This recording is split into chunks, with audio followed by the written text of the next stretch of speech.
Nasihat hukum terdakwa kasus korupsi proyek BTS Kominfo Irwan Hermawan mengungkap ada pihak yang mengembalikan dana 27 miliar rupiah. Sementara Kejaksaan Agung menyatakan belum menerima informasi terkait pengembalian dana 27 miliar rupiah itu. Sebentar dulu, biar ada dokumentasi saya. Kejaksaan Agung menyatakan hingga kini belum mendapatkan informasi soal pengembalian dana 27 miliar rupiah sebagaimana dinyatakan pengacara terdakwa kasus korupsi proyek BTS Kominfo Irwan Hermawan. Kapus Penkum Kejagung Ketut Sumedana menyatakan belum ada koordinasi dari pihak terdakwa Direktur Solitex Media Energi Irwan Hermawan mengenai pengembalian uang ini. Sampai saat ini belum menerima informasi mengenai pengembalian. Ya, belum menerima. Ya, kalau ada isu sudah dikembalikan itu jawab sampai saat ini detik ini belum kami menerima. Tapi saya apapun yang disampaikan untuk kebaikan, untuk dalam proses hukum penegakan hukum menjadi lebih bagus ke depannya, silakan. Kami welcome. Silakan datang ke kantor Kejaksaan Agung dan semua orang sudah tahu kan, atau di Kejaksaan Negeri Selatan karena sudah ada dalam tahap proses persidangan. Ya, di mana aja kami siap menerima. Tidak harus ada koordinasi sejak lebih awal karena kan yang ini biasa di kita penerimaan uang dari pelaku tindak pidana atau dari tersangka, dari terdakwa, bahkan dari terpidana kapanpun dalam satu proses penegakan hukum ini hal yang biasa. Pengacara terdakwa kasus korupsi proyek BTS Kominfo Irwan Hermawan, Magdir Ismail menyatakan hari Selasa kemarin pihaknya menerima pengembalian uang sebanyak 27 miliar rupiah. Magdir menyebut uang tersebut dikembalikan oleh pihak swasta. Melalui pesan singkat ke Kompas TV, Magdir mengatakan benar diserahkan kemarin oleh pihak swasta. Uang kami terima dalam bentuk mata uang asing dolar Amerika. Uang tersebut kami simpan di tempat yang aman. Kami belum memberitahu kejaksaan secara resmi. Pengembalian uang 27 miliar rupiah hanya berselang sehari setelah Menpora Dito Aryo Tejo diperiksa Kejaksaan Agung. Senin kemarin, Dito Aryo Tejo diklarifikasi Kejaksaan Agung soal isu aliran dana 27 miliar rupiah yang diduga terkait kasus BTS Kominfo. Nama Dito sempat disebut dalam berita acara pemeriksaan terdakwa korupsi proyek BTS Kominfo Irwan Hermawan. Dalam BAP-nya, Irwan Hermawan menyebut Dito sebagai salah satu pihak yang ikut menerima aliran dana dalam kasus BTS Kominfo pada November-Desember tahun lalu. Uang tersebut diduga untuk mengamankan penyidikan kasus korupsi BTS Kominfo di Kejaksaan Agung.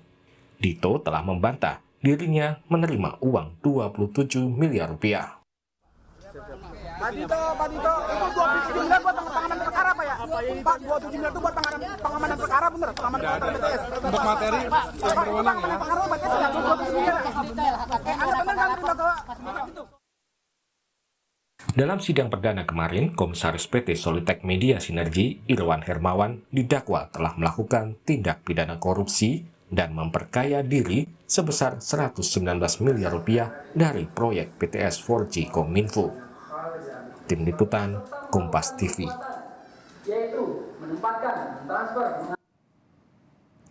Pengacara terdakwa kasus korupsi proyek BTS Kominfo Irwan Hermawan mengungkap ada pihak yang mengembalikan dana 27 miliar rupiah satu hari setelah Menpora Dito Aryo Tejo diperiksa Kejaksaan Agung. Lalu bagaimana dampak hukum pengembalian uang ini? Kami akan bahas bersama pakar hukum pidana Heri Firmansyah. Selamat malam Pak Heri. Selamat malam.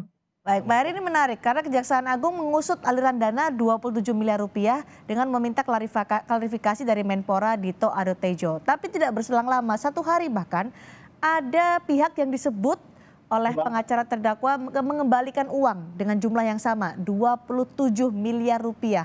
Anda membaca situasi ini bagaimana?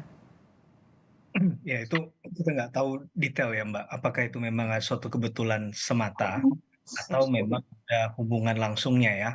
Itu yang akan kita tunggu nanti mungkin pemberitaan selanjutnya dari corongnya nanti dari Jaksaan Agung lebih tepatnya. Tapi yang mau saya soroti adalah apakah misalnya terbukti ada satu kegiatan atau tindak pidana korupsi dan kembalian terhadap uang hasil korupsi tadi, apakah itu kemudian menghapuskan sifat perbuatan pidana korupsinya atau tidak?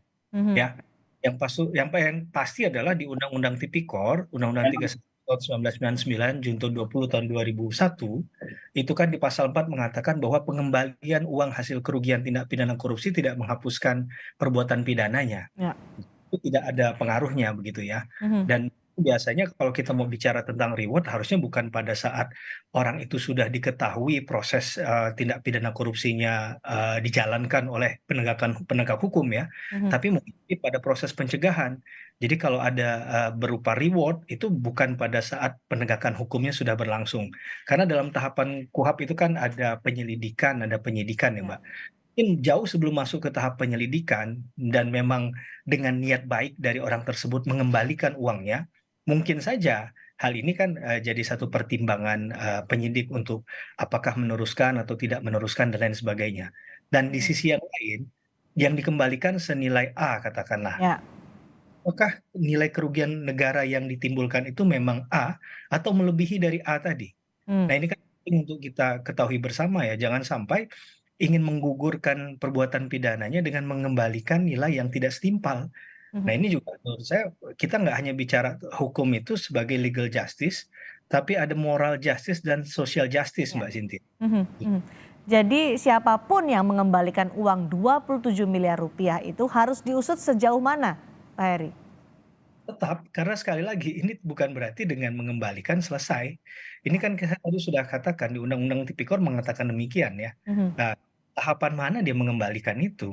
Oke. Kalau ternyata ada dari 4 pelaku kejahatan, 3 sudah diproses hukum dan Mhm. satu dia mengembalikan karena mengetahui yang 3 diproses. Ini bagaimana sih fairness-nya dan juga kita kembali kepada legalitas hukum pasal 4 tadi, kan begitu ya. Oke. Undang-Undang itu sudah tegas menyatakan itu tanpa pengecualian Mbak Cynthia, gitu. Jadi tidak bisa menggugurkan, tidak bisa menghapus keterlibatan pihak-pihak yang terkait yang dalam pengusutan saat ini?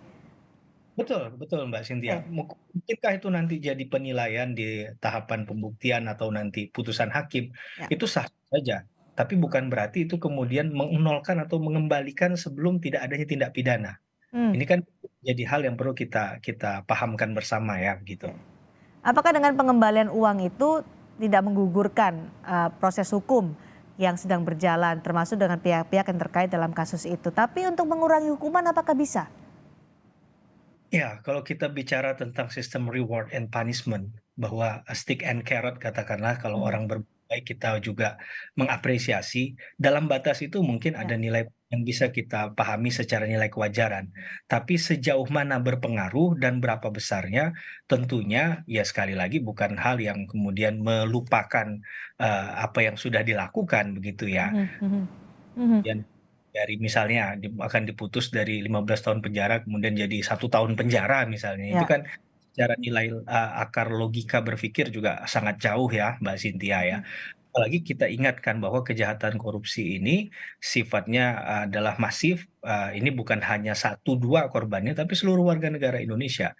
Oke. Dan saya sangat yakin dan percaya banyak, masyarakat yang kemudian akan memberikan, katakanlah, feedback yang, keras dan juga Mhm. mungkin negatif ya, terhadap pertimbangan-pertimbangan yang seperti itu. Tapi bagaimanapun ada independensi hakim, kita harus hormati, tapi tentunya hakim harus berhati-hati, tidak hanya bicara tentang intelektualitas juga, tapi Mhm. juga harus tentang nilai moralitas dalam, membuat putusannya. Bagaimana memahami bahwa korban ini adalah warga negara Indonesia dan misalnya kejahatan korupsi tadi untuk, katakanlah hak-hak dasar rakyat yang Ya. terampas, yang harusnya dipenuhi dan terampas, ini juga harus jadi pertimbangan menurut saya, Mbak Mhm. Cynthia. Informasi soal pengembalian dana 27 miliar ini kan datang dari, pengacara terdakwa, Iwan Hermawan ya soal 27 miliar rupiah ini. Kejagung menyatakan, "Saya belum mendapat informasi," Kejagung belum mendapatkan informasi soal itu. Harus dijelaskan seterang benderang apakah, pengembalian uang 27 miliar rupiah ini supaya masyarakat dan publik juga tahu ini bukan akhirnya tidak bisa menggugurkan, apapun proses hukum yang sedang berlaku bagi orang-orang yang terlibat. Ya, selain bukan hanya bersoal masalah yang tadi Mbak Cynthia katakan akan menggugurkan atau tidak perbuatannya, yang jelas tidak bisa menggugurkan. Ya. Tapi yang penting adalah menjaga agar narasi berpikir semacam ini juga dilengkapi dengan proses hukum acara yang benar dan tepat, Mhm. transparan. akuntabel gitu ya. SOP yang dibuat harus detail, sedetail mungkin siapa yang menerima, berapa jumlahnya, berapa nilai kerugian yang sebenarnya diduga dilakukan oleh si pelaku. Ini kan harus kita buka. Jangan sampai nanti mohon maaf dianggap ini karena domainnya aparat penegak hukum, katakanlah si A yang punya wewenang, ya sudah dengan dia hanya saja cukup. Padahal kan ini tidak merepresentasikan bahwa satu orang itu adalah institusi kan, Oke. atau ini juga mewakili untuk menjelaskan kepada seluruh masyarakat Indonesia. Karena sekali lagi proses penegakan hukum yang bermarwah, due process of law, tentunya kita harapkan dipegang teguh Mhm. oleh aparat penegak hukum dalam melaksanakan tugas pokok dan fungsinya. Begitu Mbak Cynthia. Oke, karena kan ini kenapa harus ditanyakan soal terang benderang seperti apa? Karena Kejaksaan Agung kemarin menyatakan bahwa kasus aliran dana 27 miliar ini bukan bagian dari kasus korupsi proyek BTS Kominfo yang tengah disidangkan. Ini akankah jadi kasus terpisah atau tetap jadi bagian kasus korupsi proyek Kominfo dan harus dijelaskan seterang apa nanti soal ini Pak Heri? Sampai detik ini pun kita masih bertanya-tanya Mbak Mhm, Cynthia, iya. apa kaitannya dengan kasus misalnya BTS-nya Pak Plate kah Mhm. atau pemanggilan dari Menpora kemarin kan? Sehingga ini yang harus dibuat jelas dulu, ini kaitannya dengan perkara apa? Bukan berarti Mhm. ada pengembalian uang kemudian bisa dimaknai secara bebas begitu kan? Ya. Ada subjek dan objek yang kemudian perlu dijelaskan secara publik kepada publik secara terang benderang. Tadi saya sepakat dengan apa yang Mbak Cynthia sampaikan. Mhm. Bagaimana ini adalah sebuah proses yang bukan transaksional kan? Ya. Ini dan percaya Kejaksaan Agung juga akan memahami hal itu dan secara profesional akan menyampaikan. Mudah-mudahan kita tunggu Baik. ya harapan kita itu terrealisasi ya dan Ya. saya percaya sudah dihitung betul oleh teman-teman Kejaksaan Agung jangan sampai Baik. melakukan sesuatu yang salah langkah begitu. Baik, pengembalian dana 27 miliar rupiah jangan sampai menggugurkan proses hukum yang tengah berlangsung di Kejaksaan Agung. Terima kasih Pak Heri Firmansyah, pakar hukum pidana sudah bergabung bersama kami di Sapa Indonesia Malam hari ini. Selamat malam. Saudara tetaplah bersama kami akan kembali dengan